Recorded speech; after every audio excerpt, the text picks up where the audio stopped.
పరిశుద్ధుడా, మహోన్నతుడా, సర్వోన్నతుడా, దయగలిగిన మా యేసయ్యా, మీ స్తుతులు చెల్లిస్తున్నాం తండ్రి. మీ కరుణ, మీ కృప అపారమైన తండ్రి. ఇంతవరకు మమ్మల్ని క్షేమాన్నిచ్చి కాచినందుకే మీకు వందనాలు ప్రభా. మీ ఆలోచనలోనికి వెళ్ళనట్టుండగా తండ్రి, మీ మాటలు, మీ ఉద్దేశాలు మాకు అనుగ్రహింప చేయండి, మాకు తెలియచేయండి ప్రభా. లోకంలో బ్రతుకుతున్నట్టుగా మేము బ్రతకకుండా తండ్రి, మీకు అనుకూలమైన జీవితాన్ని జీవించగల భాగ్యాన్ని, ధన్యతను మాకు ఇవ్వండి ప్రభా. స్తోత్రాలు. మీ పిల్లలకు చక్కటి ఆరోగ్యాన్ని ఇచ్చి వినగల మనసు తండ్రి, వారి యొక్క ఆలోచనలు మీ వైపుకు నడిపింపగల మాటలు అనుగ్రహింప చేయండి, బలపరచండి. అట్టి సహాయాన్నిచ్చి నడిపించమంటూ క్రీస్తు వారి యొక్క ఉన్నతమైన నామంలో ప్రార్థించి అడిగి వేడుకుంటున్నాను మా పరమ తండ్రి, ఆమేన్. దేవుడు ఎంతవరకు కూడా ఆయన ఉచితమైన కృపలో కాచినందుకు దేవుని స్తుతిస్తూ, చేరువచ్చిన మీ అందరికీ కూడా ప్రభు అయిన యేసుక్రీస్తు వారి యొక్క పేరట నా శుభాలు, వందనాలు తెలియజేస్తున్నాను. అందరికి వందనాలు. మరి మొన్నటి వారం ఆశ్రయపురము గురించి నేర్చుకున్నాం. ఈరోజు కూడా ఒక ఉద్దేశాన్ని, దేవుని యొక్క ఉద్దేశాన్ని తెలుసుకుందాం. క్రైస్తవులుగా మన జీవితాల్లోనికి మార్పులు అనేది కావాలని దేవుడు కోరుకుంటున్నాడు. ఈరోజు క్రైస్తవుల యొక్క వైఖరి కానీ, యుద్ధం కానీ ఎలా మారిపోయిందంటే కనుక, దేవుడు చెప్పనివి చేయటం ఎక్కువ అలవాటు చేసుకున్నారన్నమాట.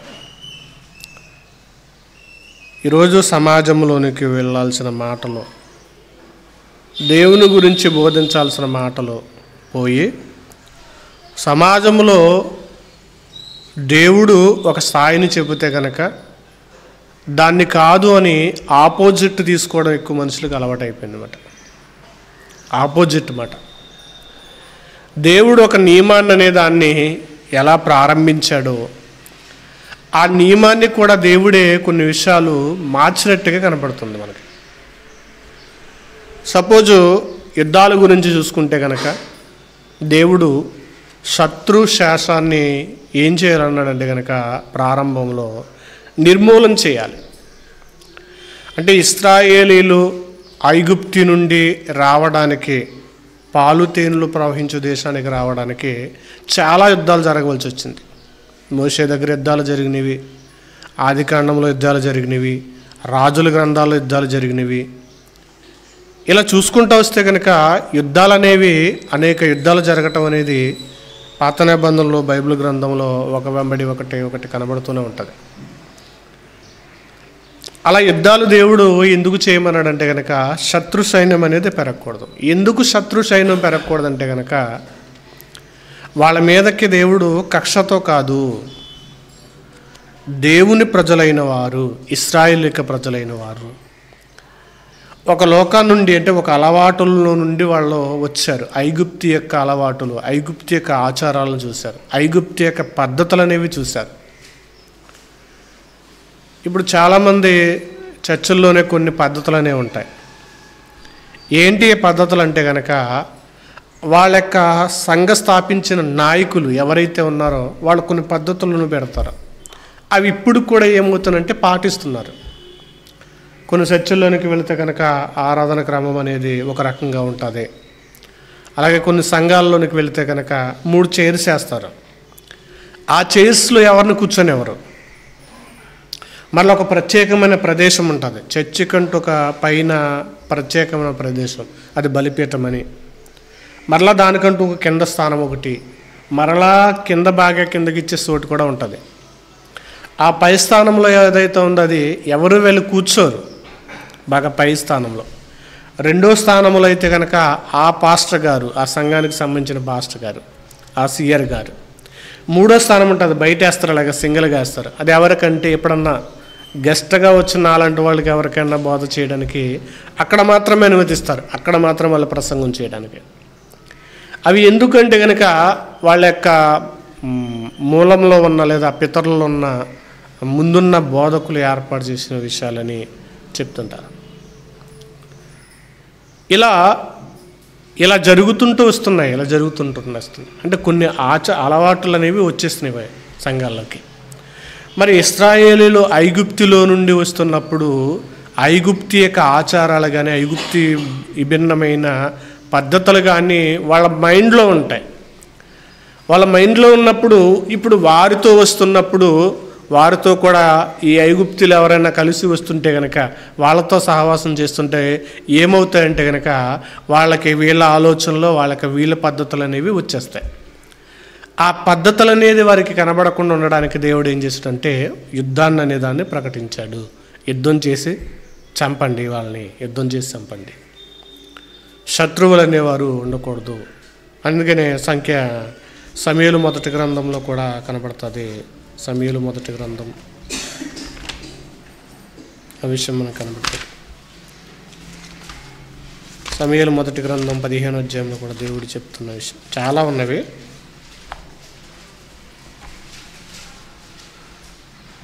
ఇక్కడ ఒక రిఫరెన్స్ చూద్దాం. సమూయేలు మొదటి గ్రంథం 15వ అధ్యాయం 2వ వచనం నుండి చూడగలిగితే కనుక, సైన్యములకు అధిపతికి యెహోవా సెలవిచ్చినదేమనగా, అమాలేకీయులు ఇశ్రాయేలీయులకు చేసిన దానిని నాకు జ్ఞాపకమే. వారు ఐగుప్తులో నుండి రాగా అమాలేకులు వారికి విరోధులై మార్గమందు వారికి వచ్చి వారి మీదకు వచ్చిరి కదా. కాబట్టి నీవు పోయి కనికరింపక అమాలేకీయులను హతము చేయి. పురుషులనేమి, పిల్లలనేమి, బాలులనేమి, పసిపిల్లలనేమి, యుద్ధులనేమి, గుర్రులనేమి, ఒంటులనేమి, గాడిదలనేమి అన్నిటినీ హతము చేసి వారికి కలిగినదంతయు బొత్తుగా పాడు చేసి అమాలేకీయులను నిర్మూలము చేయమని చెప్పెను అన్నట్టు. అమాలేకీయులను నిర్మూలము చేయి, హతము చేయి. 4వ వచనం కూడా, అంతటా సౌలు జనులను పోగు చేసి తెల్లవారు వరకు లెక్క పెట్టగా కాల్బలము 2,00,000 మంది, యోధావారు 10,000 మంది అయ్యిరి. 7వ వచనంలో, తరువాత సౌలు అమాలేకీయులను హవీలా నుండి ఐగుప్తు దేశ మార్గమందున్న సూరు వరకు తరిమి హతము చేసెను. ఇలా మనకు కనబడుతుంది అన్నమాట. అప్పటి యొక్క యుద్ధనీతి అనేది అంటే దేవుడు ఆ అమాలేకీయులను, ఆ ఐగుప్తీయులను, ఆ మెతీయులను, ఆ సేలామీయులను ఇలా దేవుడు కొందరిని చంపమనే విషయం మనకు కనబడుతుంటుంది. ఆ సందర్భాలలో వారిని చంపే విషయాన్ని బట్టి చూస్తే కనుక అక్కడ చంపడానికి ఎవరు ఉండేవారంటే కనుక యుద్ధము తెలిసిన శూరులు కావాలి. శూరులు యుద్ధం చేయడానికి ఎవరు కావాలంటే కనుక శూరులు, యుద్ధం తెలిసిన వారు. అందుకే పరమగీతముల గ్రంథం 3వ అధ్యాయము 7వ వచనం చూడగలిగితే కనుక, ఇదిగో సొలొమోను పల్లకి వచ్చుచున్నది, 60 మంది శూరులు దాని పరివారము, వారు ఇశ్రాయేలీల్లో పరాక్రమశాలులు, వారందరూ ఖడ్గదారులు, యుద్ధవీరులు అంటాడు. చూడండి, ఖడ్గదారులు, యుద్ధవీరులు, శూరులు అంటాడు అనమాట. అంటే అప్పుడు చంపడానికే కావాల్సిన వారు, వాళ్ళని చంపాలి. వాళ్ళు ఎందుకు చంపాలంటే కనుక ఆ అలవాటులు అనేవి ఇశ్రాయేలీయులు నేర్చుకోకూడదు. వాళ్ళ యొక్క పద్ధతులు, వాళ్ళ యొక్క పడుగొట్టులు, వాళ్ళకు కూడా ఆ అమాలేకీయులు ఎలాంటి వారంటే కనుక వారికి తెలిసిన దానిని ఆరాధిస్తూ ఇంకా కామ ప్రేరేపితులుగా ఉండేవారు. వారికి వాళ్ళని దేవుడు చంపమన్న విషయంలో ఏంటంటే కనుక వాళ్ళ కామ ప్రేరేపితులు, విగ్రహారాధికులు ఎవరంటే అమాలేకీయులు. ఇప్పుడు వారితో వీళ్ళు కూడా సహవాసం చేయడం వల్ల ఏమవుతుందంటే కనుక ఇశ్రాయేలీయులు కూడా కలిసిపోతారు. అందుకే మోషే ఆజ్ఞలు తీసుకురావడానికే ఆ పర్వతం మీదకి వెళ్ళినప్పుడు అప్పుడు ఆ ఇశ్రాయేలీయులందరూ కూడా ఏం చేశారంటే కనుక ఒక దూడ ప్రతిమను చేయించారు. ఎక్కడి నుంచి అలవాటు పడ్డదంటే ఇది దేవుడు చెప్పినది కాదు, ఐగుప్తులో వారు చూసినది, ఐగుప్తులో వారు నేర్చుకున్నది. ఇప్పుడు ఐగుప్తి అరణ్యములోనే దూడన చేశారంటే కనుక, ఇప్పుడు పాలు తేనెలు ప్రవహించే దేశానికి వెళితే కనుక అక్కడికి ఈ ఆచారం అనేది రాకూడదు.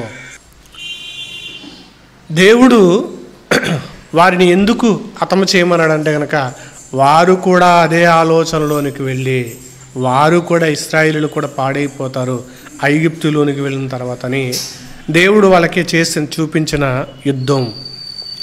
ఆ యుద్ధం చేయడానికి ఎవరు కావాలంటే కనుక శూరులు కావాలి. యుద్ధం చేయడానికి శూరులు కావాలి, పరాక్రమశారులు కావాలి.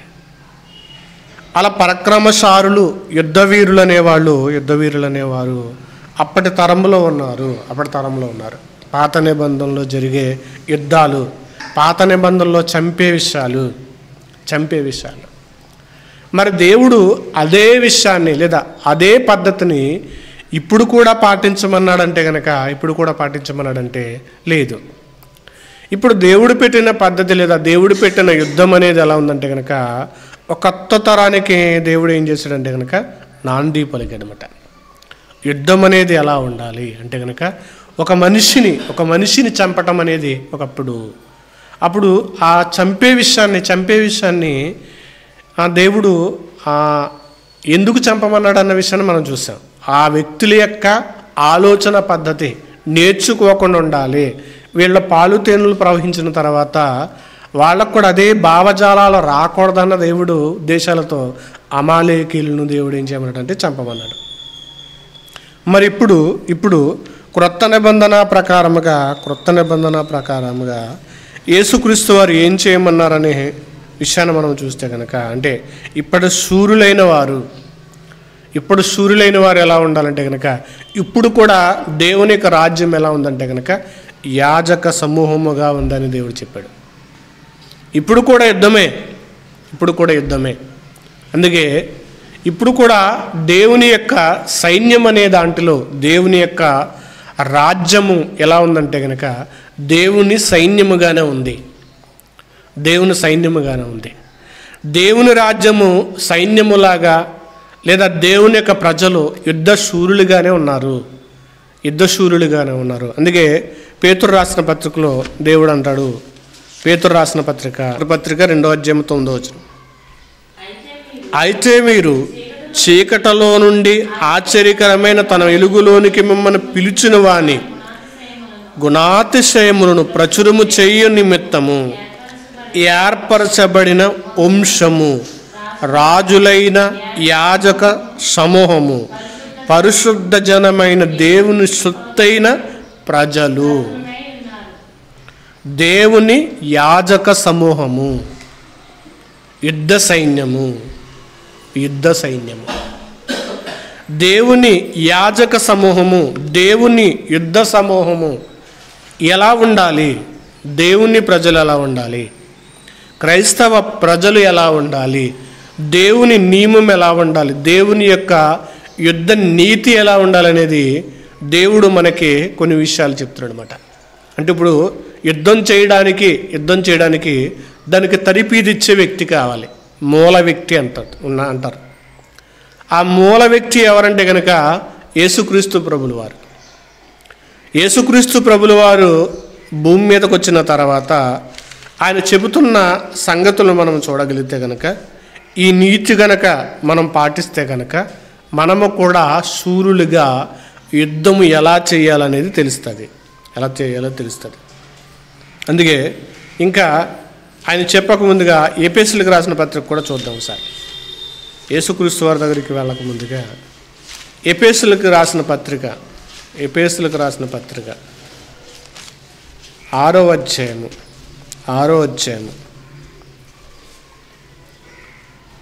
ఎఫెసీయులకు రాసిన పత్రిక 6వ అధ్యాయము 10వ వచనం నుండి మనం చూడగలిగితే కనుక, తుదకు ప్రభు యొక్క మహాశక్తిని బట్టి ఆయన యందు బలవంతులై ఉండండి అంటున్నాడు. ఎవరిని అంటే కనుక మనలను, క్రైస్తవులను. మనము కూడా ఎవరమంటే యుద్ధ శూరులం. మనము కూడా యుద్ధం చేయాల్సిన వాళ్ళం. క్రైస్తవులు అంటే కనుక యుద్ధ శూరులుగా, అంటే ఈ ప్రాంగణాలు, చర్చ్ ప్రాంగణాలు అనేవి ఎందుకంటే కనుక యుద్ధానికి మనం ఏం చేయాలంటే కనుక కసరత్తులు చేయాలి. యుద్ధానికి కసరత్తులు చేయాలి. ఇప్పుడు ప్రభు యొక్క శక్తి కావాలి. ప్రభు యొక్క శక్తి కావాలి.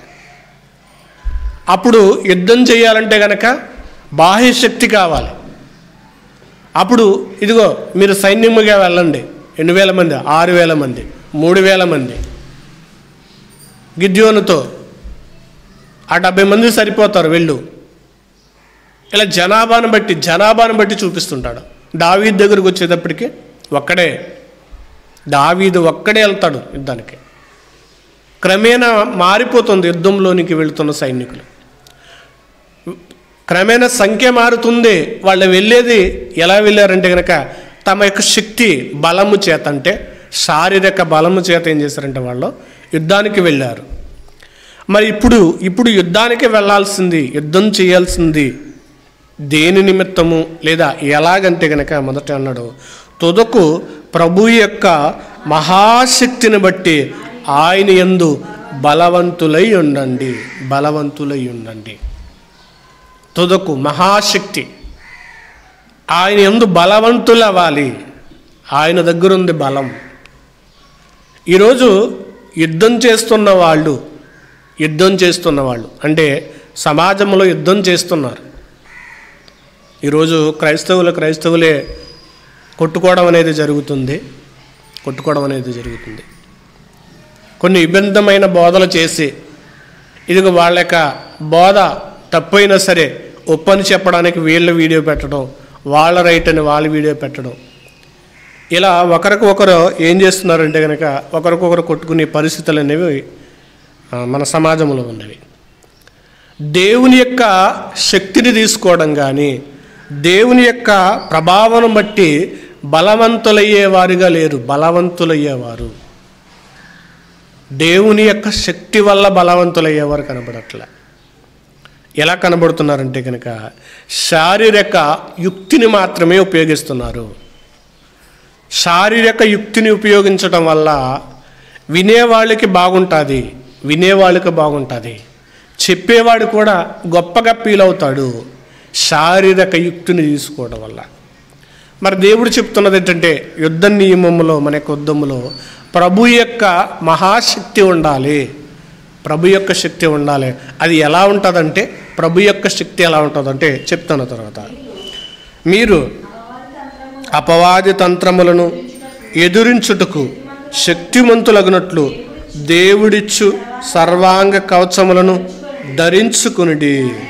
యాలయనగా మనము పోరాడునది శరీరులతో కాదు అంటారు. మనము పోరాడునది శరీరులతో కాదు. ఇప్పుడు యుద్ధం ఏంటంటే కనుక అప్పుడు దేవుడు ఇశ్రాయేలుకి చేయమన్నది శారీరులతో, అవతల వ్యక్తితో, శారీరులతో ఏం చేయాలంటే కనుక యుద్ధం చేయాలి. అమాలేకీయులను పూర్తిగా నిర్మూలన చేయాలి. ఇప్పుడు శారీరకులతో కాదు, మనం చేయాల్సింది శారీరకులతో కాదు.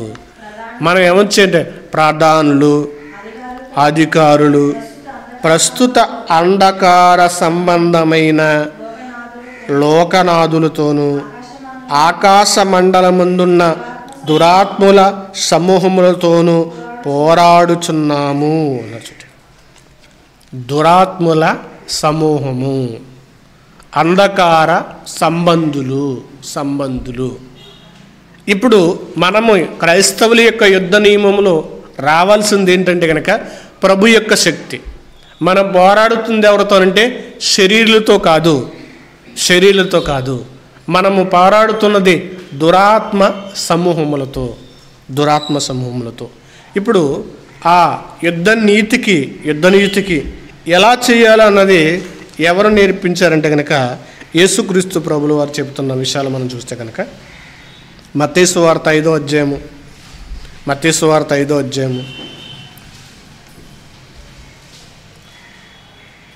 39వ వచనం. నేను మీతో చెప్పినదేమనగా దుష్టిని ఎదిరింపక నిన్ను కుడి చెంప మీద కొట్టివాని వైపునకు ఎడమ చెంప కూడా త్రిప్పుము. దేవుడు నేర్పిస్తున్న యుద్ధ నీతి. ఒకప్పుడు అవతల వ్యక్తిని చంపమన్నాడు. ఇప్పుడు ఏమంటున్నాడంటే అవతల వ్యక్తి మీద కాదు, అవతల వ్యక్తి నిన్ను కొడుతున్నా కదా సహించమంటున్నాడు. ఎందుకు సహించమంటున్నాడంటే కనుక ఇదొక యుద్ధం. అందులో సహించగలిగిన వారు ఎవరంటే కనుక శూరులు, యుద్ధ శూరులు మాట. ఎప్పుడైతే ఆయన నిమిత్తము, ఆయన నామము నిమిత్తము హింసింపబడతామో, ఎప్పుడైతే ఆయన నామం మీద దూషింపబడతామో అప్పుడు మనం ఎవరమంటే గనక యుద్ధ శూరులం. ప్రతివాదనకు దిగితే అవతల కొట్టున్న వాడిని కూడా కొడితే, అవతల తిడుతున్న వాడిని కూడా తిడితే, ప్రతివాదనకు దిగితే ఏమవుతామంటే మనం శూరులం కాదు, ఓడిపోతున్నాం. అప్పుడైతే కనుక అవతల వ్యక్తి ఎంత గొప్పవాడైనా కన్నా అతన్ని ఏం చేయాలంటే కనుక చంపాలి.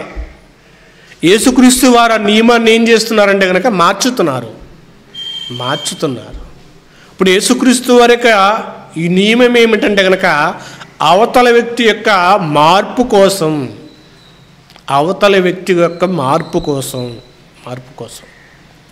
ఇప్పుడు యేసుక్రీస్తు వారు చేస్తున్నది నిన్ను కుడి చెంప మీద కొట్టువానికి ఎడమ చెంప కూడా త్రిప్పు. 42వ వచనం కూడా చూడండి, 43 నుంచి చూద్దాం. నీ పొరుగువానిని ప్రేమించి నీ శత్రువును ద్వేషించమని చెప్పబడిన మాట మీరు విన్నారు కదా ప్రార్థన బంధంలో. నేను మీతో చెప్పినదేమనగా మీ పరలోకమందు మీ తండ్రికి కుమారులై ఉన్నట్లు, మీ శత్రువులను ప్రేమించుడి, మిమ్మును హింసించు వారి కొరకు ప్రార్థన చేయండి. ఎందుకు ఈ సందర్భాలను జ్ఞాపకం చేస్తున్నానంటే కనుక,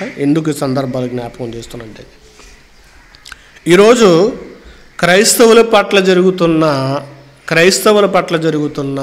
అల్లరలలో, క్రైస్తవుల పట్ల జరుగుతున్న ఆ యుద్ధములలో, క్రైస్తవుల పట్ల జరుగుతున్న ఆ ఇబ్బందులలో ఈరోజు చాలామంది ఏం చేస్తున్నారంటే కనుక క్రైస్తవుల పక్షాన పోరాటం చేసేవాళ్ళుగా నిలబడ్డారు. కొంతమంది కొన్ని టీములుగా ఏర్పాటు చేసుకుని, కొన్ని నాయకులుగా ఏర్పాటు చేసుకుని ఏం చేస్తున్నారంటే కనుక వారితో ప్రతివాదన దిగి వారిని ఖండించే విషయంలో చేసి మాట్లాడుతూ ఈ మధ్యకాలంలో నేను విన్న ఒక వీడియో ఏంటంటే కనుక అజయ్ బాబు అని ఒక యూట్యూబర్ ఉంటాడు, క్రైస్తవ పాస్టర్గా సలామన్ అవుతున్న ఒక ఆయన. అజయ్ బాబు అని ఎక్కడ అల్లరి జరిగినా గాన, ఎక్కడ క్రైస్తవుల మీద గొడవలు జరిగినా గాన వెళ్ళి అక్కడ నిలబడి మాట్లాడుతూ ఎందుకు చేశారని అక్కడ ఉన్న అధికారుల మీద, అక్కడ ఉన్న పోలీస్ స్టేషన్ల వాళ్ళ దగ్గరికి వెళ్ళి అడగటం చేయడం చేస్తుంటాడు. ఒకరోజు ఒక మీటింగ్ పెట్టి ఇంచుమించు అక్కడ చాలామంది పాస్టర్లు ఉన్నారు. అక్కడ ఆ వ్యక్తి మాట్లాడుతూ ఒక విషయాన్ని చెప్పాడు. ఏంటంటే ఇప్పుడు యేసుక్రీస్తు వారు ఒక వ్యక్తి మనల్ని కుడి చెంప మీద కొడితే కనుక ఎడమ చెంప మీద త్రిప్పమన్నారు. కానీ నేను ఒక విషయాన్ని చేస్తాను. ఏంటంటే యేసుక్రీస్తు వారు కుడి చెంప మీద కొడితే ఎడమ చెంప త్రిప్పమన్నారు. కానీ నేనైతే కనుక ప్రభువా నన్ను క్షమించు, వీళ్ళ నా మీదకి వచ్చారు కాబట్టి వీళ్ళని చంపేశానని నేను ఒకవేళ అతన్ని చంపి దేవుని దగ్గరికి వెళ్తే నాకు క్షమాభిక్ష పెడతాడులే, చంపడం పెద్ద తప్పేం కాదు అని ప్రసంగం చేస్తే అక్కడ ఉన్న వాళ్ళందరూ కూడా ఏం చేశారంటే చప్పట్లు కొట్టారు. అక్కడ ఉన్నవారందరూ కూడా అజయ్ బాబు చేసిన ప్రసంగానికి చప్పట్లు కొట్టారు.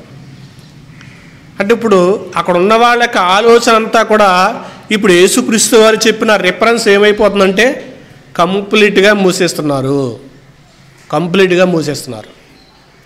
అంటే ఇప్పుడు దేవుడు చెప్పేదానికంటే ఏం చేయాలనుకుంటున్నారంటే ఎగస్ట్రా చేయాలనుకుంటున్నారు. దేవుడు చెప్పేది చేయట్లే, దేవుడు చెప్పందే చేస్తున్నారు. దేవుడు ఒక విషయం చెబితే కనుక దాన్ని చేయడం మానేశారు. దానికి ఆపోజిట్గా దేవుడికే విషయం తెలియదులే, దేవుడికే చేత కాదులే అనేటట్టుగా ఆపోజిట్ చేస్తున్నారు. అంటే దేవుడు ఇప్పుడు నీ శత్రువుడు కొట్టమంటే ఆయన అంటున్నాడు, ఇదిగో అయితే ప్రభువా నా సహోదరుల నిమిత్తం నేను అతన్ని చంపానని నేను వేడుకుంటాను, అప్పుడు దేవుడు నన్ను క్షమిస్తాడులే అంటున్నాడు. ఆ సందర్భం ఎక్కడుందో బైబిల్లో? అంటే లేని సందర్భాలు. అలాగే ఈరోజు అవతలున్న మతోన్మాదులు కానీ వ్యతిరేకంగా మాట్లాడడానికి గల కారణం కూడా ఇదిగో దేవుడు చెప్పని విషయాలు సమాజంలోనికి తీసుకురావడాన్ని బట్టి, దేవుడు చెప్పని సందర్భాలను సమాజంలోనికి తీసుకువచ్చి లేదా కొత్త తరంగా వాళ్ళకి పరిచయం చేయడం బట్టి వాళ్ళు ఒకదాని తర్వాత ఒకటి వాళ్ళ మాట్లాడడం చేయటం ఉన్నారు. ఇంకా ఈ ధోరణంతా అలవాటు పడిపోయి ఏం చేస్తున్నారంటే చాలామంది ఆ ధోరణికి అలవాటు పడిపోయి ఏం చేస్తున్నారంటే కనుక అదే సత్యం అనుకుంటున్నారు. ఇంకా చెప్పాలంటే కనుక ఈరోజు నిన్న ఒక పాస్టర్ గారు ఫోన్ చేశాడు. చాలా సంవత్సరాలు అయింది కలిసి ఆయన్ని. నిన్న మధ్యాహ్నం చేసి ఎలా ఉన్నారు, ఏంటి పరిస్థితులు ఎలా ఉన్నాయంటూ మాట్లాడుతూ ఆయన అంటున్నాడు, ఈరోజు బోధలు అనేవి మారిపోయినవి, ఎవరో కూడా దేవుని కొరకు బ్రతికేవాళ్ళు కనబడట్లేదు నారాయణ గారు, దేవుడి కొరకు ఆలోచించేవారు ఎవరు లేరు. ఒకప్పుడైతే దేవుని వాక్యాన్ని నేర్చుకోవడానికి చాలా దూరం వెళ్ళేవాళ్ళము. ఎక్కడైనా సరే వాక్యము టైటిల్ వినబడితే కనుక అక్కడికి పరుగెత్తుకుని వెళ్ళేవాళ్ళము. కానీ ఈరోజు కూర్చోబెట్టి వాక్యాన్ని చెప్తానన్నా కానీ వినే పరిస్థితి లేరు. ఒక మనిషి దేవునికి అంకితము చేసే బోధలు లేవు, దేవుని వైపు నడిపించే బోధనలు లేవు, దేవునితో జీవించాలన్న ఆలోచన మనిషికి కనబడతలేదు. దేవునితో గడుపుదాం, దేవునితో విందాం, దేవునితో ఉందాం. దేవునితో గడిపే పరిస్థితులు అనేవి ఏమవుతున్నావంటే దూరం అవుతున్నాయి. ఎందుకు దూరం అవుతున్నామంటే కనుక ఈరోజు యూట్యూబ్ అనేది వచ్చేసింది. అందరు సేవకులు పాస్టర్స్ మాట్లాడడం, ఆ మెసేజ్లు చూడడం, ఆ వీడియోలు చూడడాన్ని బట్టి, అంటే చూడడం తప్పని కాదు, చూసి ఏది మంచిది, ఏది గ్రహించుకోవాలి, ఏది దేవుడు చెప్పాడు, దేన్ని తీసుకోవాలన్న ఆలోచన కంటే ముందుగా ఒక వ్యక్తి మీద మనకి సరైన నిర్ణయం వచ్చినప్పుడు లేదా ఇష్టం వచ్చినప్పుడు ఆ వ్యక్తి ఏది చెప్పినా రైట్ అనుకోవడం కూడా పొరపాటు. ఇంకా ఏ సేవకుడు చెప్పినా కానీ వాక్యం వినండి, కానీ ఆ వ్యక్తి మీద మాత్రం అభిమానాన్ని పెంచుకోవద్దు. ఇంకొక విషయాన్ని మనం చూడగలిగితే కనుక ఒక వ్యక్తి వాక్యాన్ని చెబుతున్నప్పుడు ఆ వాక్యం చెప్పే వ్యక్తి సదరు వ్యక్తులను, అంటే సంఘములో ఉన్న వ్యక్తులను, వింటున్న వ్యక్తులను ఏం చేయాలంటే కనుక యేసుక్రీస్తు వారి మీదకి ప్రేమను మళ్లించేలా చేయాలి. ఆ వ్యక్తి మీదకి అభిమానం కాదు, యేసుక్రీస్తు వారి మీదకి ప్రేమ రావాలి. యేసుక్రీస్తు వారి మీద ప్రేమ రావాలి. బైబిల్ అంటే బాగా ఇష్టపడాలి. నాకు ఈయన చెబుతున్న దాన్ని బట్టి దేవుని వాక్యం నేను చదవాలి, ఈయన చెబుతున్న దాన్ని బట్టి వాక్యం నేను బాగా ఆలోచించాలి, దేవుడు ఇంకెన్ని విషయాలు రాశాడో అని వాక్యం మీద ప్రేమను రప్పించేలాగా బోధ చేయాలి. కానీ అదేమీ లేదు, ఈరోజు అదేమి లేదు. చాలా మీటింగ్స్కి లేదా చాలా సెమినార్స్కి వెళ్తున్నప్పుడు బైబిల్ తెచ్చుకునే వాళ్ళు కూడా లేరు. ఈరోజు బైబిల్ తెరిచి వినేవాళ్ళు కూడా లేరు, వినేవాళ్ళు లేరు. ఇంకా ఈరోజు వాక్యానికి ఎలా అలవాటు పడిపోయారంటే కనుక పౌలు గారు చెప్తున్నట్టు ముసలమ్మ ముచ్చట్లకు అలవాటు పడినట్టుగా ఏదన్నా ముచ్చట చెబితే కనుక ఎందుకంటే కనుక నేను ఒకసారి అనుకునేవాడిని, ప్రసంగం మధ్యలో కనుక కొన్ని కామెడీ చేసేలా మాట్లాడితే ఆ రోజు ప్రసంగం చాలా బాగుంటుంది అని నేను చాలా బుక్స్ చూసి ఇలా చేస్తే బాగుంటుంది అని అనుకునేవాడిని. కానీ దేవుడు అలా చేయడానికి నా మనసు ఎందుకు ఒప్పుకునేది కాదు. కొన్ని పద్ధతులు ఉన్నాయి, కొన్ని పద్ధతులు ఉంటే దేవుడు చెప్పని పద్ధతులు. దేవుడు చెప్పని పద్ధతులు లోకంలో చాలా ఉన్నాయి.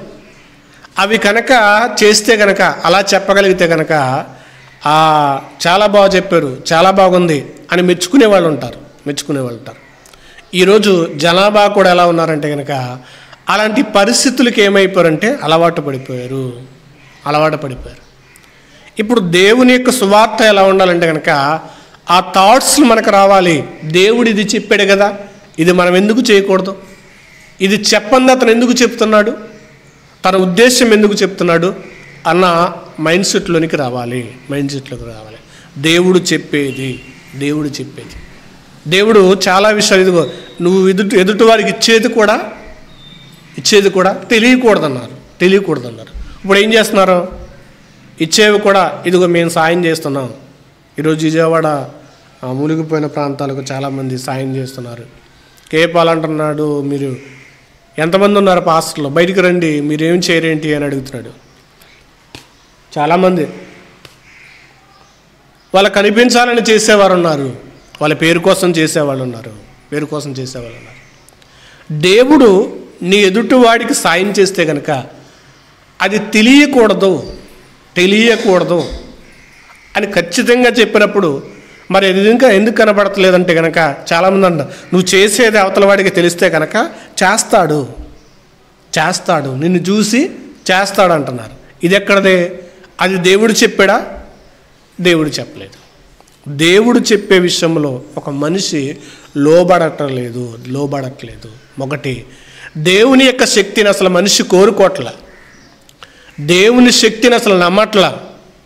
ఈ రోజున వాళ్ళ సేవకులు ఎవరైనా ఉన్నారంటే కనుక దేవుని శక్తిని నమ్మట్లా, దేవుని శక్తిని కోరుకోవట్లా, దేవుని వాక్యం మీద ఆధారపడట్లా, సొంత నిర్ణయాల మీద, సొంత ఆలోచనల మీద ఏం చేస్తున్నారంటే కనుక నడుస్తున్నారు. సొంత ఆలోచనల మీద నడిచినప్పుడు మనుషులు ఎక్కువ ఏమవుతారంటే కనుక అతన్ని అభిమానించడం లేదా అతనికి దాసోహం అవ్వటం మాత్రమే జరుగుతుంది. ఇప్పుడు దేవుడు ఇక్కడ చెప్పిన విషయాలను బట్టి చూస్తే కనుక నీ కుడి చెంప మీద కొట్టువానికి ఎడమ చెంప కూడా త్రెప్పాలి. ఇది యుద్ధనీతి, క్రైస్తవుల యొక్క యుద్ధనీతి. తర్వాత నీ శత్రువులను ప్రేమించుడి, మిమ్మల్ని హింసించు వారి కొరకు ప్రార్థన చెయ్యండి అన్నాడు. దేవుని యొక్క యుద్ధ నీతి అనేది ఎలా మారిందంటే కనుక శత్రువు అనేది కనిపిస్తే కనుక, వినిపిస్తే కనుక అతని కొరకు ఏం చేయాలన్నాడు? ప్రార్థన చేయాలంటాడు. మనం ఏం చేస్తాం? పళ్ళు నూరేస్తాం. ఆ వ్యక్తి మీద ఏం చేస్తామంటే కనుక కనిపించినప్పుడు అలాగా హృదయంలో ఈడు నాకు కీడు చేశాడు అని మన హృదయంలో కూడా తలంచుకుంటుంటాం. ఒక శత్రువు అంటే దేవుని శక్తి ఒక మనిషిలోనికి వచ్చినప్పుడు, దేవుని యొక్క యుద్ధములో ఉన్నప్పుడు మన యుద్ధము శరీరులతో కాదు అన్నాడు. శరీరులతో కాదు, మనం చేయాల్సింది ఎవరితోనంటే కనుక మన శత్రువు అనేవాడు సాతాను, అపవాదితో మాత్రమే యుద్ధం ఉండాలి. అపవాదిని మాత్రమే ఎదిరించాలి. అపవాదిని ఎదిరించాలంటే కనుక శత్రువుగా ఉన్నవాడిని ఏం చేయమనంటే కనుక ప్రేమించమన్నాడు. ప్రేమిస్తే ఏమవుతుందంటే కనుక అతను కూడా మనకే మిత్రుడవుతాడు. మిత్రుడవుతాడు. ఇప్పుడు అతను కోపడుతున్నాడు కదా అని మనం కోపంగా మొహం పెడితే కనుక ఆ వ్యక్తి మారే ఆలోచన రాదు. ఒక వ్యక్తి మన మీద కోపడుతున్నప్పుడు సిరునవ్వు అనేది మనం చూపించగలుగుతున్నప్పుడు, అందుకే ఒకవేళ దేవుడు కనుక శత్రువులుగా ఉన్న వారిని అందరినీ కూడా శత్రువుగా చూస్తే కనుక, ఇప్పుడు దేవుడు ఒక మాట కింద చెప్తున్నాడు చూడండి, 45వ వచనం. ఆయన చెడ్డవారి మీద మంచివారి మీద తన సూర్యుని ఉదయింపజేస్తున్నాడు. చెడ్డవారి మీద కూడా ఆయనకి లేని బాధ క్రైస్తవులకు ఎందుకు? చెడ్డవారి మీద కూడా ఆయన సూర్యుడిని ఉదయింపచేస్తున్నాడు. అలా చెడ్డవాడైన మన మీద లేదా నా మీద ఆయన నీతిని ఉపయోగించకపోతే, సూర్యుని ఉపయోగించకపోతే కనుక, ఇదిగో సూర్యుడు లేకపోతే కనుక ఏది మనకి రాదు, పండదు, చేయదు, తినడానికి లేక చస్తాం ఆయన అలిగితే కనుక. ఇప్పుడు దేవుడు చెబుతున్న యుద్ధ నీతుల్లో ఆయనే క్షమిస్తున్నప్పుడు, ఆయనే ప్రేమ కురిపిస్తున్నప్పుడు, ఆయనే వ్యక్తుల మీద జాలి కురిపిస్తున్నప్పుడు మన యుద్ధములో నీతి ఏంటంటే కనుక జాలి కురిపించాలి, జాలి చూపించాలి. ఇప్పుడు నేను కూడా యుద్ధం చేస్తాను, అవతల వాడు ఎలా మాట్లాడితే అలాగా మాట్లాడడాన్ని బట్టే కదా ఈరోజు చాలామంది మారే అవకాశం లేకుండా పోయింది. ఈరోజు మతోన్మాదులు ఎక్కువయ్యారంటే కనుక క్రైస్తవులు చేస్తున్న పనిని బట్టి, క్రైస్తవులు కూడా వాళ్ళ మీద చెడ్డగా మాట్లాడడం బట్టి, తిట్టడం బట్టి కొన్ని వీడియోస్ చూస్తున్నప్పుడు వాళ్ళు వీళ్ళ మీద మంచిగా మాట్లాడి పెట్టుకోవడం, వాళ్ళప్పుడు ఉన్నదంతా కూడా మాట్లాడడం ఏమీ లేదు. అదంతా కూడా పెద్ద ట్రాస్. వీకేర్ అనే వ్యక్తి ఉన్నాడు, అతడు వీడియో ముఖంగా ఏం చేస్తాడంటే కనుక రాధా మనోహర్ దాస్ని కానీ ఇంకా చాలామంది ఉన్నారు, వాళ్ళందరినీ కూడా వీడియో ముఖంగా ఛాలెంజ్ చేస్తాడు, మాట్లాడతాడు కానీ వాళ్ళతో పరిచయం ఉంది, వారితో ఫోన్ కాల్స్ మాట్లాడడం రోజు బాగానే వారు సంభాషణ చేసుకుంటున్నారు. ఇదంతా కూడా ఒక ట్రాపింగ్గా చేస్తున్నారు, వాళ్ళతో ప్రేమగా మాట్లాడుకుంటేనే పబ్లిక్లోకి వచ్చి ఏం చేస్తున్నారంటే కనుక తిట్టుకుంటున్నారు. ఇలా ఉండడం బట్టి ఇప్పుడు వాళ్ళు ప్రేమగా మాట్లాడుకుంటున్నప్పుడు ఫోన్ చేసి ప్రేమగా, ఎందుకు లలిత్ కుమార్ గారు క్రైస్తవం మీద అలా మాట్లాడడం, నేను మీ గురించి మాట్లాడడం లేదా మీ యొక్క ఆలోచన విధానం గురించి నేను మాట్లాడను, మీరు కూడా మాట్లాడకండి దయించి, మనము శత్రువులుగా ఎందుకు మారాలి అని కలిసి మాట్లాడుకుంటే అయిపోతుంది. దేవుడు చూపించిన ప్రేమను బట్టి పబ్లిక్లోకి వచ్చినప్పుడేమో విచ్చలవిడిగా తిట్టుకుండి, మామూలుగా ఉన్నప్పుడేమో నార్మల్గా ఫోన్ చేసి మాట్లాడుకోవడం, ఇదంతా కూడా వాళ్ళు ఏం చేస్తున్నారంటే కనుక క్రైస్తవులందరినీ తప్పుదోవన పట్టిస్తున్నారు. ఇప్పుడు దేవుడు చెప్పేటట్టుగా చేస్తే కనుక మీ శత్రువులను ఏం చేయమన్నాడంటే ప్రేమించమన్నాడు. ఒకవేళ తిడుతున్నా ప్రేమగానే మాట్లాడాలి, కొడుతున్నా ప్రేమగానే మాట్లాడాలి. అలా మాట్లాడుతున్నప్పుడు ఆ వ్యక్తి ఏం చేస్తాడంటే ఆలోచించే అవకాశం ఉంటుంది, మారే అవకాశం ఉంటుంది. ఈరోజు ఎవరిని కూడా గద్దించినా తిట్టి ఆ వ్యక్తిని కోపం రేపుతుంటే కనుక మారే ఆలోచనలు ఏమీ కనబడదు, శత్రువుగానే చూస్తాడు. మరొక విషయాన్ని మనం చూడగలిగితే కనుక మత్తయి సువార్త 10వ అధ్యాయము 16వ వచనం.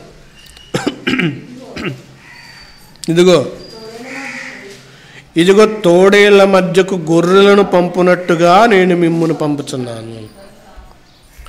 తోడేలు స్వభావం వేరు, గొర్రె స్వభావం వేరు. తోడేలు ఏం చేస్తుందంటే పీక్కు తినే స్వభావం దాన్ని, గొర్రె గడ్డి మాత్రమే తింటుంది. గొర్రె అది సాధువు జంతువు, సైలెంట్గా ఉంటుంది. ఇప్పుడు గొర్రె ఏం చేయాలంటే కనుక తోడేలు దగ్గరికి వెళ్ళకూడదు. తోడేలు యొక్క ఆలోచనలకి ఏం చేయాలంటే కనుక దూరంగా ఉండాలి, తోడేలుకు దూరంగా గొర్రె. ఇప్పుడు గొర్రె కూడా తోడేలుతో దెబ్బలాడతానని వెళ్తే కనుక ఏమవుతుంది, పీక్కు తినేస్తుంది తోడేలు. ఈరోజు క్రైస్తవ సమాజం కూడా తోడేలుగా ఉంటున్నారు తప్ప సాధువు జంతువుగా అంటే గొర్రెగా సాధువు జంతువుగా కనబడట్లేదు, సాధువు లక్షణాలు కనబడట్లేదు. సాధువు లక్షణాలు అనేది ప్రతి క్రైస్తవుడికి రావాలి, వస్తేనే పరలోకం. సాధువుగా కాకపోతే కనుక పరలోకం అనేది చేరలేం. ఇప్పుడు ఇక్కడ ఆయన చెప్తున్నాడు, ఇదిగో తోడేళ్ల మధ్యకు గొర్రెలను పంపునట్టుగా నేను మిమ్మల్ని పంపుచున్నాను కనుక పాముల వలె వివేకులు, పాముల వలె నిష్కపటముగా ఉండండి. నిష్కపటం, వివేకం అనేది ఉండాలి మీకు. నిష్కపటం అంటే కనుక యథార్థముగా ఉండాలి, లోపల ఒకటి పైన ఒకటి వాళ్ళ మనుషులు కనబడేటప్పుడు ఒకటి, బహిరంగంగా ఒకటి మాట్లాడుతున్నారు ఈరోజు. అది కాదు. మన యొక్క స్వభావ లక్షణం ఏంటంటే కనుక గొర్రెల సాధువుగా ఉండాలి. యుద్ధం చేసేవాడు ఇప్పుడు ఎలా ఉండాలంటే సాధువుగా ఉంటేనే శత్రువు సిక్కుతాడు. ఇప్పుడు దేవుడు యేసుక్రీస్తు వారు కూడా ఇప్పుడు అనేకులు ఆ సందర్భం దగ్గరికి వెళ్తాం.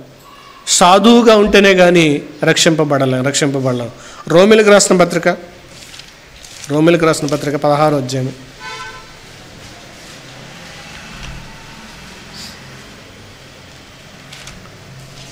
రామ 16:19 వచ్చిన చూడగలిగితే కనుక,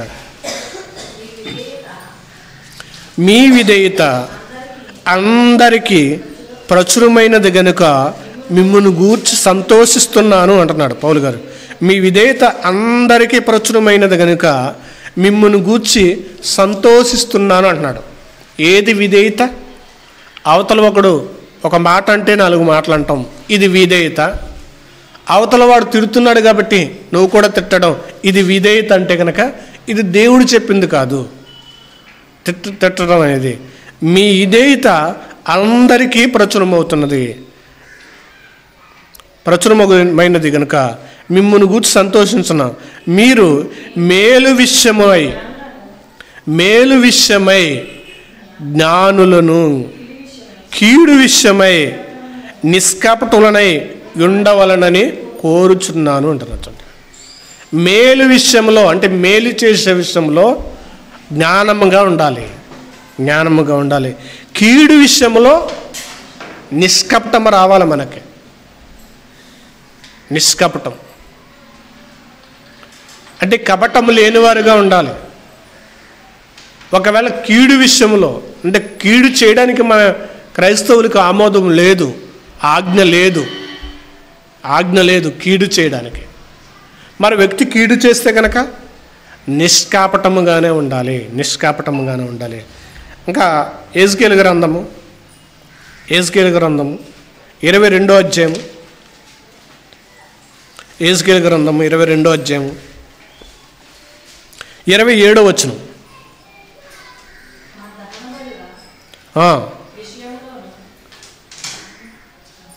22:27 యెహెజ్కేలు గ్రంథం దానిలో అధిపతులు లాభమును సంపాదించుటకే నరహత్య చేయుదురు, మనుషులను నశింపజేయుటలోను వేటను చీల్చిన తోడేళ్ల వలె ఉన్నారు. ఈరోజు చాలామంది బోధకులు ఎలా ఉన్నారంటే కనుక ఇలా ఉన్నారు. దేవుడు గొర్రెల వలె నిష్కపటులుగా ఉండాలి. మీరు తోడేల మధ్యకు వెళుతున్న గొర్రెలుగా ఉండమంటే కనుక ఎలా ఉన్నారంటే కనుక చెప్తున్నాడు. దాని అధిపతులు లాభమును సంపాదించుటకై నరహత్య చేయుటలోను మనుషులను నశింపజేయుటలోను వేటను చీల్చిన తోడేల వలె ఉన్నారు. ఎవరు ఎలా అంటే కనుక అనీ జాన్సన్ కానీ, వీకేఆర్ కానీ, ఇలా చాలామంది యూట్యూబర్స్ ఉన్నారు. వీళ్ళందరూ కూడా ఈ రిఫరెన్స్ వాళ్ళకి సూట్ అవుతుంది. వాళ్ళ తోడేలుగా ఉన్నారు. ఎందుకంటే లాభమును సంపాదించుకోవడానికే. మొన్నటి వరకు కూడా ఈ అజయ్ బాబు ఏమో వీకేఆర్ అని తిట్టడం, వీకేఆర్ ఏమో అజయ్ బాబు ఇదిగో నువ్వు ఇన్ని డబ్బులు సంపాదించావు, 4-5 అంతస్తులు కట్టావు అంటే వీళ్ళకి వస్తున్న ఫండింగ్స్ వల్ల ఆ మధ్యకాలంలో ఎక్కడ క్రైస్తవులు హింసించారు కదా, కేరళ, మణిపూర్ యొక్క గొడవల్లో మణిపూర్ యొక్క చందాలు వీళ్ళకి చాలా వచ్చినాయి. అవన్నీ కూడా పోగు చేసుకుని దాచుకున్నారు. లాభము సంపాదించే విషయంలో వీళ్ళు ఏం చేశారు? దానిలో అధిపతులు లాభమును సంపాదించుటకే నరహత్య చేయుటలోను మనుషులను నశింపజేయుటలోను వేటను చీల్చిన తోడేళ్ల వలె ఉన్నారు.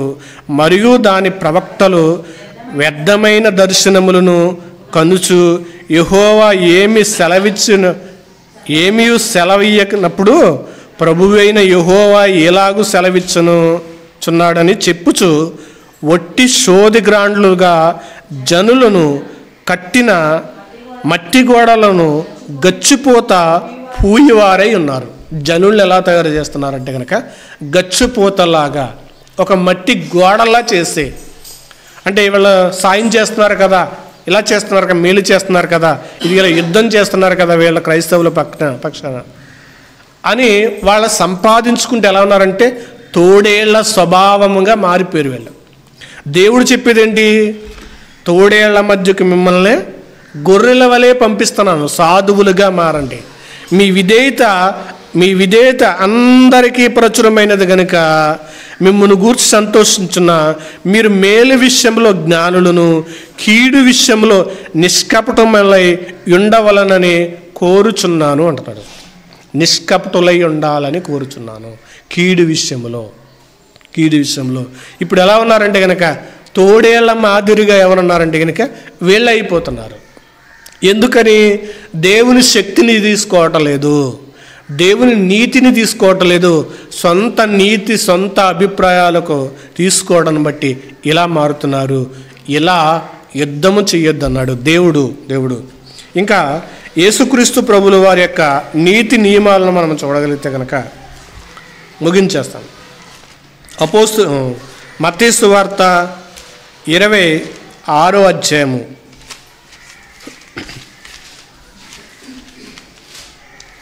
26వ అధ్యాయము 53వ వచనం.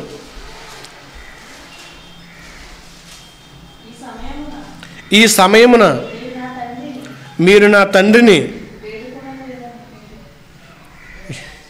26, 53 26వ అధ్యాయం 53.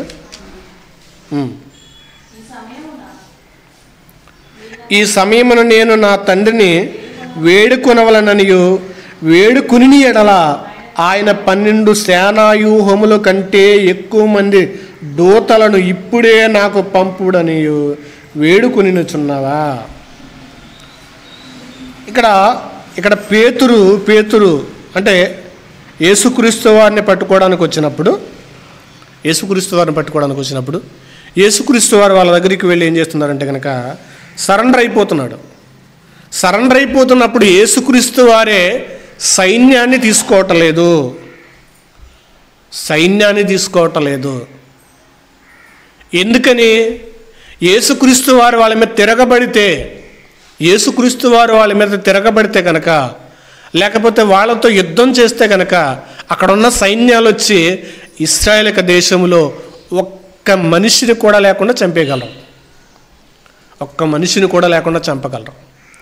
ఇప్పుడు యేసుక్రీస్తు వారు ఏం చేయాలి?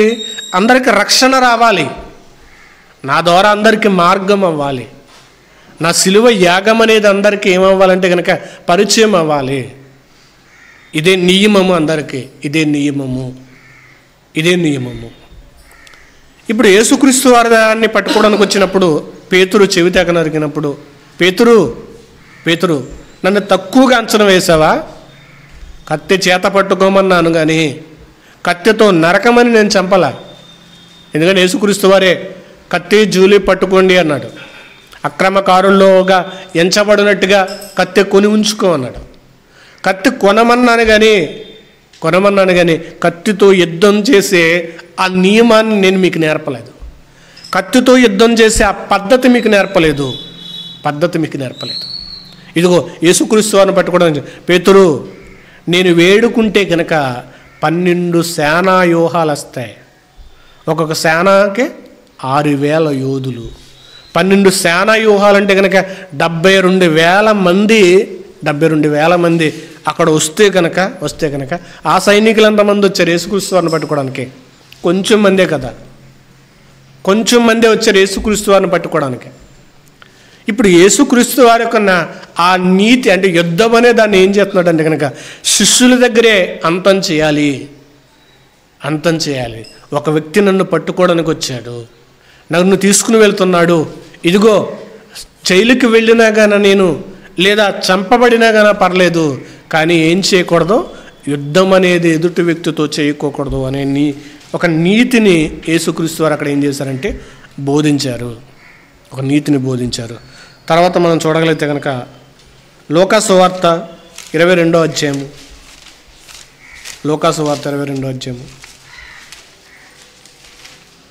49వ వచనం నుండి. ఆయన చుట్టూ ఉన్నవారు జరగబోవు దాన్ని చూసి, ప్రభువా కత్తితో నరుకుదమా అని ఆయన్ని అడిగాను. చుట్టూ ఉన్నవారు, ప్రభువా కత్తితో నరుకుదమా అని ఆయన్ని అడిగాను. అందుకు వారిలో ఒకడు ప్రధాన యాజకుని దాసుని కొట్టి వాని కుడి చెవిని తెగ నరికెను.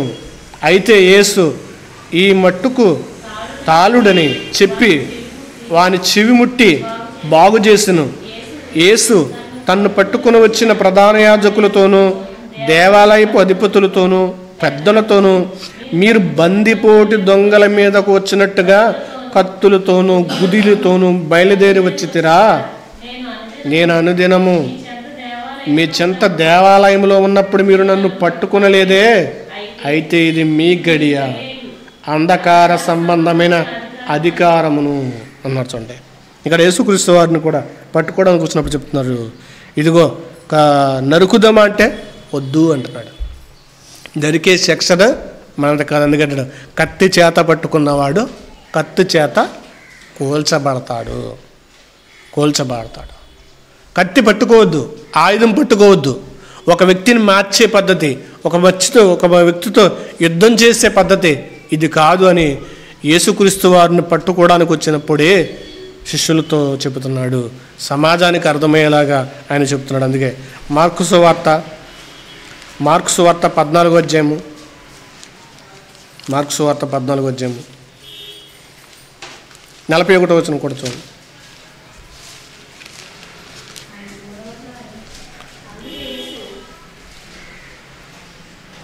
ఆయన మూడవసారి వచ్చి, మీరు నిద్రపోయి అలసట తీర్చుకుని ఇక్కడ చాలుడు గడియ వచ్చి ఉన్నది. ఇదిగో మనుష్య కుమారుడు పాపుల చేతికి అప్పగింపబడుచున్నాడు, లెండి వెళ్ళుదమని.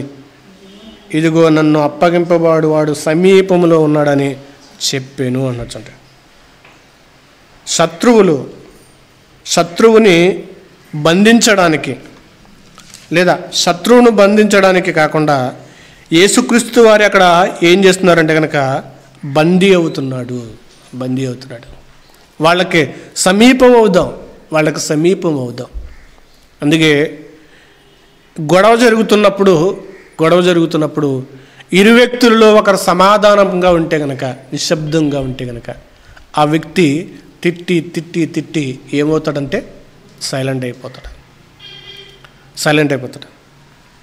ఈరోజు యేసుక్రీస్తు వారి యొక్క నియమాన్ని పాటిస్తే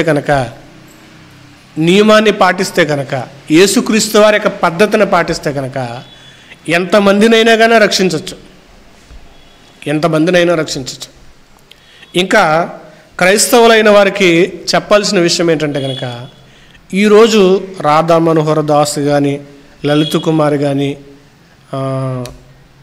సుగుణ కానీ, కరుణాకర్ సుగుణ కానీ, ఇలా వీడియోస్ చూడడం క్రైస్తవులు ఆపు చేసేస్తే కనుక, చూడడం ఆగిపోతే కనుక,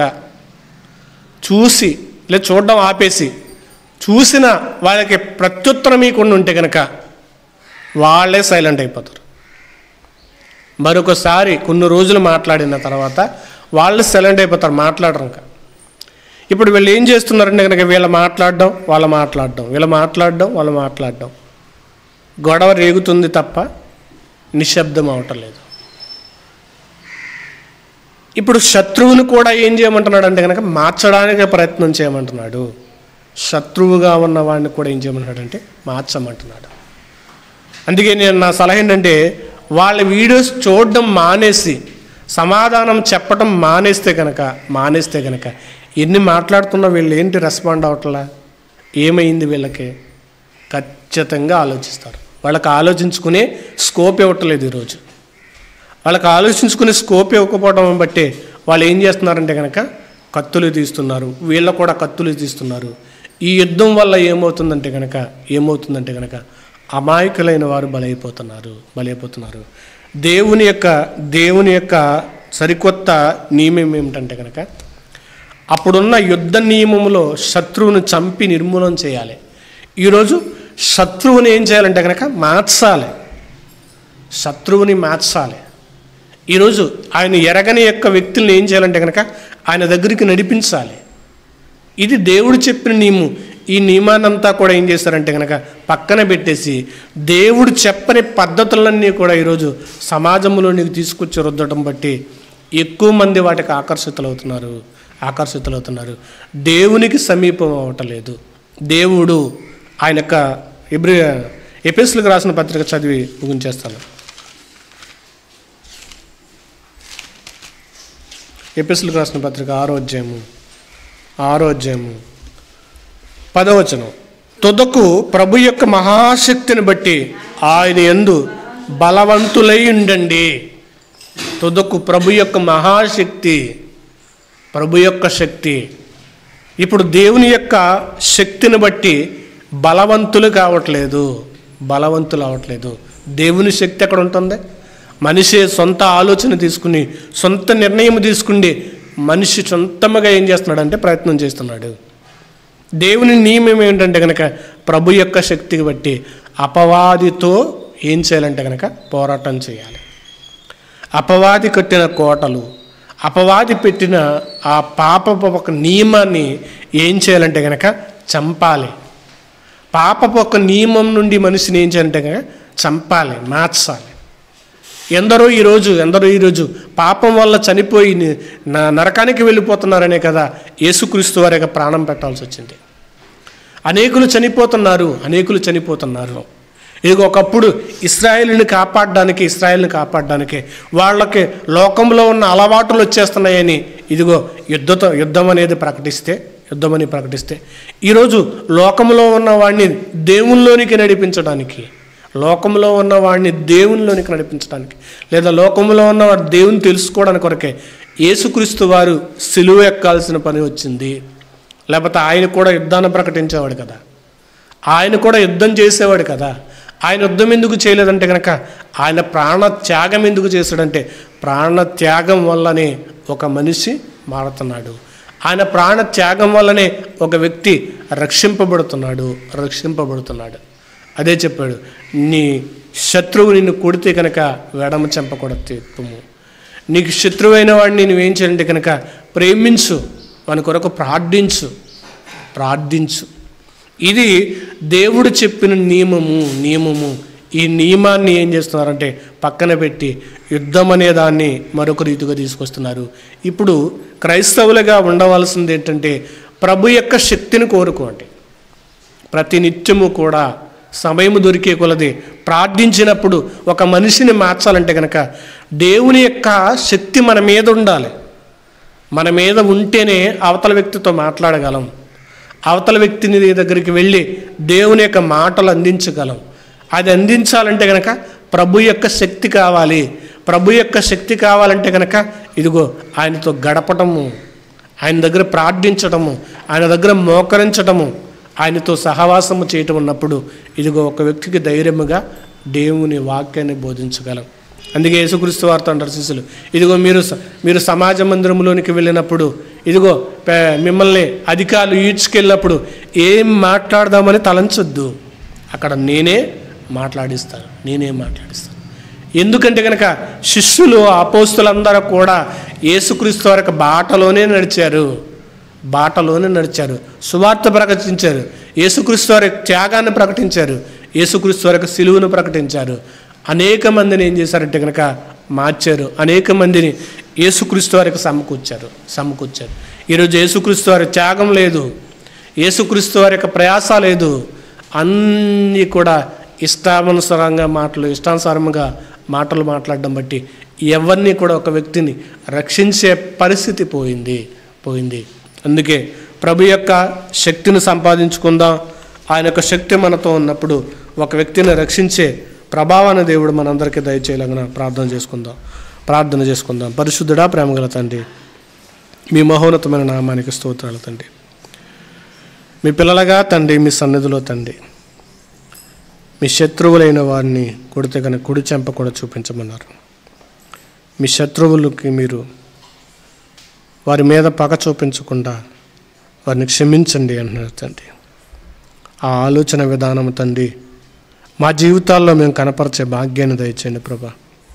యుద్ధంగా ఉండవలసిన వారు, యుద్ధశూరులుగా ఉండవలసిన వారు తండ్రి, కర్రలతో కత్తులతో కాకుండా, మాటలతో పొడిచేవారిగా కాకుండా తండ్రి, సాధు జంతువులే తండ్రి, విధేయతగా నిష్కపటులుగా ఉండే భాగ్యాన్ని, ధన్యతను మా అందరికీ అనుగ్రహింపచేసి నడిపించమంటూ క్రీస్తు వారి ఉన్నతమైన నామంలో ప్రార్థించి అడిగి వేడుకుంటున్నాం పరమ తండ్రి.